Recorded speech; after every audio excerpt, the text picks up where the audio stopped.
नमस्कार दर्शक बंधु लाटेस्ट जॉब्स ओडिशा को आपण मानक स्वागत। दर्शक बंधु आज निजुक्ति सूचना रही एसबीआई क्लर्क रिक्रुटमेंट 2025 यार नोटिफिकेशन आउट हो सारी 5180 पोस्ट पर आपण आवेदन आह्वान कराउछि। दर्शक बंधु आपण जेकोसी स्ट्रीम रे +3 करथिले पदवी पर आवेदन करें। The State Bank of India SBI recently published करछंती आपण पई 5180 जूनियर एसोसिएट क्लर्क पदवी पर वैकेंसी सब आपण जदि इंटरेस्टेड अछंती ताहाले वीडियोटी सह लास्ट पर्यंत जोड़ी रुहंतु जहा फल आपण माने जानि परिबे एथिबाई शिक्षागत योग्यता कौन रोची बयस सीमा कौन रोची आपणकर सिलेबस डिटेल्स भी जानि परिबे वैकेंसी डिटेल्स भी जानि परिबे टोटल पोस्ट केते रहिछि एप्लिकेशन फी अछि कि नहीं प्लेस ऑफ पोस्टिंग केउठी रहइबो इंपोर्टेंट डॉक्यूमेंट कौन कौन आवश्यक हबो इंपोर्टेंट डेट कौन रहिछि किपरि आपण माने आवेदन करेंगे ए सबूर आल डिटेल्स आम वीडियो रे देखि नबा। दर्शक बंधु बर्तमान मुझे नहीं आसी ओडिशार एक ट्रस्टेड जॉब पोर्टल साइट को जदि आपण माने पेज रे पहुंचबा चाहछन्ते आपण देखुवा वीडियो रे तळे थिबा डिस्क्रिप्शन बॉक्स रे एहार लिंक टैग कर दिया जायछि आपण माने सेठारो ए पेज रे पहुंच परिबे। बेसिक इन्फॉर्मेशन देखंतु नेम ऑफ ऑर्गेनाइजेशन हेउछि SBI State Bank of India. आपणकर टाइप ऑफ जॉब रोची परमानेंट टाइप रो जॉब कैटेगरी विषय रे जदि कहबा बैंक जॉब अटे। नेम ऑफ पोस्ट देखंतु जूनियर एसोसिएट बा क्लर्क पदवी पे आपणकर बहुत गुड़िए पोस्ट वैकेंसीज रिलीज होइछि। आपणकर अप्लाई मोड होछि ऑनलाइन रे आपण चाहिले याकु निज निज मोबाइल रो किबा कंप्यूटर रो किबा कोनोसी नेट पॉइंट रो आवेदन करि परिबे। केउ माने याकु आवेदन करि परिबे जानतो दर्शक बंधु यह सर्वभारतीय स्तर रे रिलीज होइछि। आपण माने जेउ स्टेट रो आस्थिले मध्ये भारत रो जेउ राज्य रो आस्थिले मध्ये जेउ जिल्ला रो आस्थिले मध्ये आपण माने आवेदन करि परिबे। सत्य सत्य जानापी आपण मैंने लॉगिन करपारती sbi.co.in। दर्शक बंधु जदि जेंडर विषय में कहवा ताहले उभय महिला प्रार्थी एवं पुरुष प्रार्थी यह पदवी पर आवेदन करेंगे। SBI clerk recruitment 2025 eligibility criteria रे प्रथम देखि ना शिक्षागत योग्यता कौन रोचे। दर्शक बंधु आपण मैंने जेकोसी स्ट्रीम रे ग्रेजुएशन टे जदि करछंती ताहले आपण मैंने यही पदवी पर आवेदन करेंगे। दर्शक बंधु जदि आप ग्रेजुएशन फाइनाल ईयर रे अछंती ताहले मध्य आपण माने आवेदन करेंगे।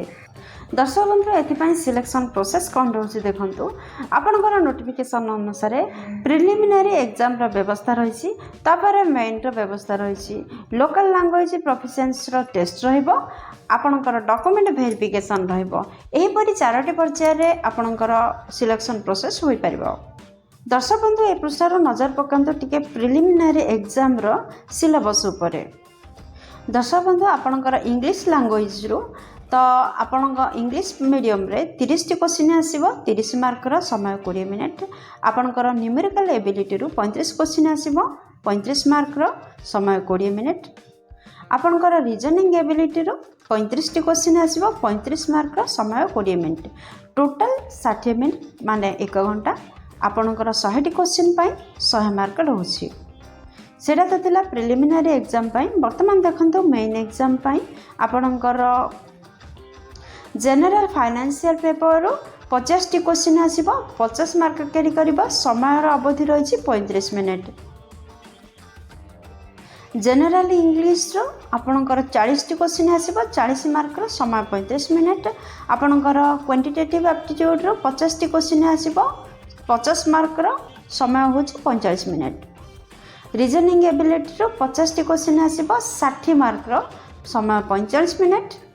दर्शक बंधु एत थिला सिलेबस डिटेल्स आपणकर मेन रे आ प्रिलिमिनरी रे कौन कौन क्वेश्चन बा केउ सब्जेक्ट रो क्वेश्चन आसीबो।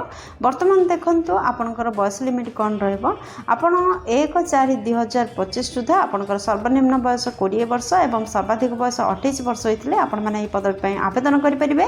जदि आपण माने जनरल केस रो आछंदी जदि आपण माने गवर्नमेंट नियम अनुसार ओबीसी कैंडिडेट मानक 3 वर्षर एज लिमिट आपणकर छाड़ कर कोहल कर जाफल आपन जदि ओबीसी कैंडिडेट होते ताहले आपण माने सर्वाधिक 31 वर्ष पर्यंत फॉर्म अप्लाई करेंगे। जदि आपण माने एसटी एससी पीडब्ल्यूडी होते ताहले 5 वर्षर एज रिलैक्सेशन रोचे। आ सर्वाधिक आपण माने 33 वर्ष पर्यंत फॉर्म अप्लाई करेंगे।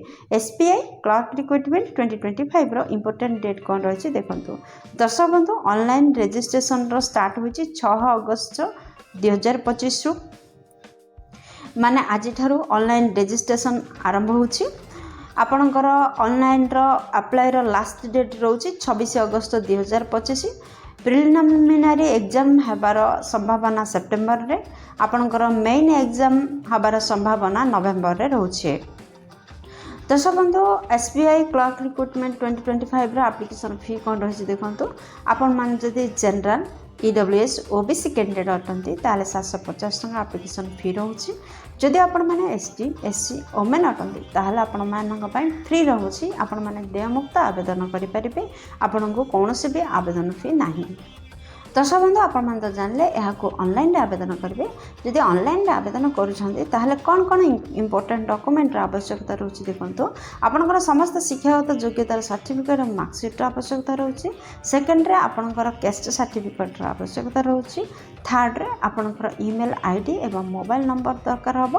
फोर्थ रे रिसेंट कलर पासपोर्ट साइज रो फोटोर आवश्यकता रोचे। फिफ्थ रे गोटे आईडी प्रूफ आवश्यक हम। आपण मैंने आधार कार्ड भोट कार्ड पान कार्ड जेकोसी गोटे आईडी प्रूफ दे पारिबे। सिक्स्थ रे आपणकर स्कान्ड सिग्नेचर आवश्यकता रोचे। दर्शक बंधु ए पृष्ठ देखि नियंतु जे आपणकर दरमा केते रहबो।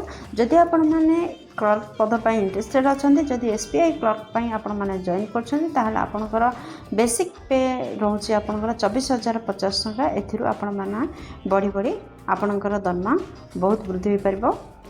दर्शक बंधु आपण माने एहा को अप्लाई करबा पूर्व भलो भाबरे एहार नोटिफिकेशन को पढंतु एवं तापरे एहा को अप्लाई करंतु। यही जॉब रिलेटेड समस्त लिंक आपण माने वीडियो डिस्क्रिप्शन रू पाई परिबे। अप्लाई लिंक पाई परिबे, यार पीडीएफ लिंक मध्य पाई परिबे।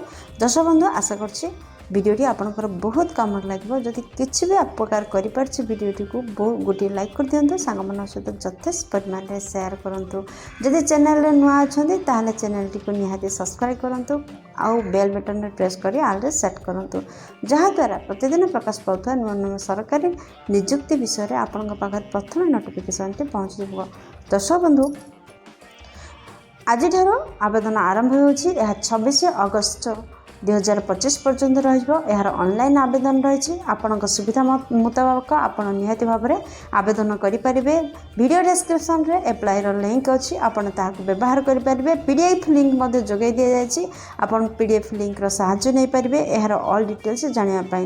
दर्शक बंधु आशा करछि आपण माने वीडियोटी किसी उपकृत हो पारे। दर्शक बंधु वीडियोटी को एपर्यंत देखिबारु आपन अशेष धन्यवाद। पुणी देखा लेटेस्ट जॉब्स ओडिशार नुआ एक फ्रेश अध्याय नुआ एक नियुक्ति सूचना सहित। से पर्यंत जय जगन्नाथ।